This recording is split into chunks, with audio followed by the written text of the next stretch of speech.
Welcome back, and this is the Parent Life Show. I'm Katrina Ball, your host, and joining us is Dr. Philip Brownell. He's a registered clinical psychologist from Benedict Associates, and continuing on our couch is Debbie Ray Rivers, as well as John Bronson, from the founders of SCARS. And we are talking about the ultimate taboo, child sexual abuse. Welcome, Dr. Philip Brownell. How are sexual offenders treated? Sexual offenders are treated in response really to the consideration of how they're assessed. And so a sex offender can be assessed as being a low, medium, or high risk. And so basically what's being asked is, what is the likelihood that the person is going to reoffend?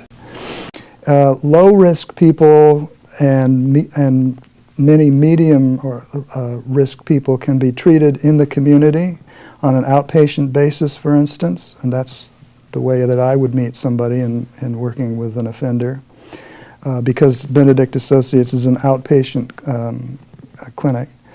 But the people who are treated with more serious, medium, and certainly high-risk offenders, those people need to be treated in a residential treatment program of some kind. And so you have those. Some are freestanding residential treatment programs, and but then there's also residential treatment programs that take place within the residence of a correctional facility. So many times the sex offender goes through this kind of risk assessment.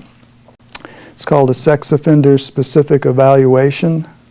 And if on the basis of that, the level of risk is ascertained, and then the person is sentenced. So if they're sentenced to a prison, then that's hopefully where the treatment program takes place. And how is the success rate determined? Is there a success rate for the treatment? Well, people can do statistical studies. I don't have the numbers right at my grasp at the moment, but the general finding is that for younger offenders, like juvenile sex offenders, there usually is not a well-established offending cycle in place, and the offending takes place within the broader sphere of just offending in general, criminal offending, antisocial activity. So that can be turned around fairly with treatment, multisystemic treatment in particular. There's a pretty good success rate for that. The older the person is, the more well-established they are in their offending cycle, the way they go about doing what they do, the less success rate in terms of actually turning around a deviant arousal, for instance, or their practice of offending, the less successful that is. And then what you're doing is you're really talking about management. How does the offender manage their life given this tendency to act out sexually? And they have a lot to lose. Sex offenders have a lot to lose. So in a good treatment program that is monitored, where the people are monitored after they get out of prison, that also there can be an optimistic view of that. But that needs to be... What are your thoughts on an offender's list? How does that affect the offender? You mean like of registration? Yeah. Well, as you can imagine, that's on the offender. It's a disruption. It's an intrusion, and many times it limits their ability to navigate in society. But in many places, it comes with the territory. Okay, as a parent, how can I recognize a sexual offender? Is there any sort of signs, traits? Unfortunately, no. And many times people will say, and we hear this, and the people in SCARS know this, that the offender can be a trusted member of the family. So it's not like there's some mark on their forehead or something like that that you can say, oh, well, there's one. It doesn't work that way.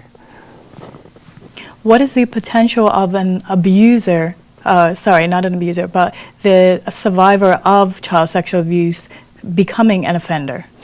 That's an interesting question, and many people think that if a child has been abused, then they're going to turn out to be an abuser, and that's not necessarily so. What I think is the more important observation is that if a child has been abused sexually, they're going to become sexually aware. But the problem is, for especially a younger child, their body is responding to sexual activity that they don't have an emotional, psychological, developmental capacity to deal with, and they don't have a relational context that an adult would have to be able to understand that. So many times they become, for want of a better term, turned on sexually, but they don't know how to deal with that. They don't know what to do with that. And it feels bad. So that's the more important thing to me. For children who are abused, it's not that they're necessarily going to turn out to be sex abusers, but they need help to deal with what they've experienced. How can we recognize as adults and members in the community if a child is being sexually abused? I'm sure the people that John and Debbie have spoken to this, maybe not.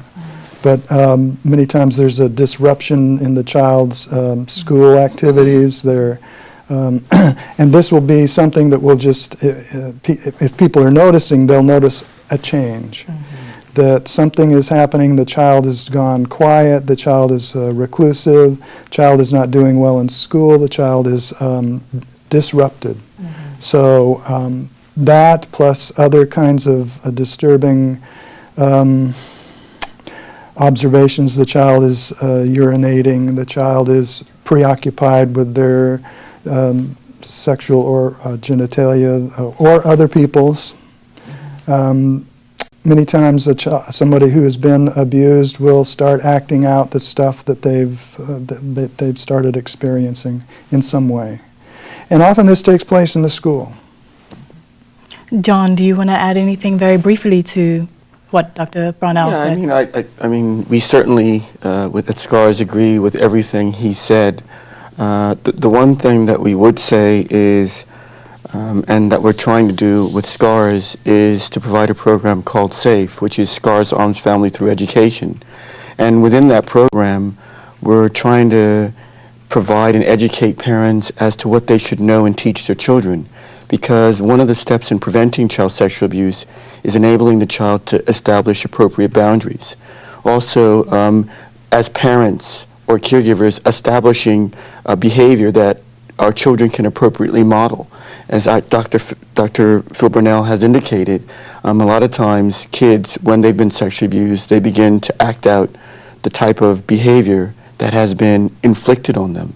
And so, through establishing appropriate behaviors, constant dialogue, we say start early and talk often, it helps to serve as a vehicle to prevent this crime from happening.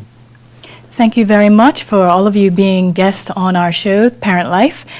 And we would just like to say that if anyone of our viewers in our audience has ever been abused themselves or know of someone that has been abused, please speak up now. Contact either Sheila Cooper, Coalition for Protection of Children, Debbie Ray Rivers, or John Bronson from SCARS. Contact the police. Do you think that offenders can be rehabilitated or treated? Visit our YouTube channel, Parent Life.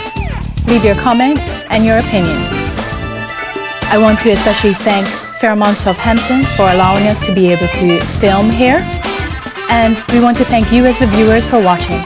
This is Parent Life TV, the lifestyle network for parents, brought to you from Bermuda Parent Magazine.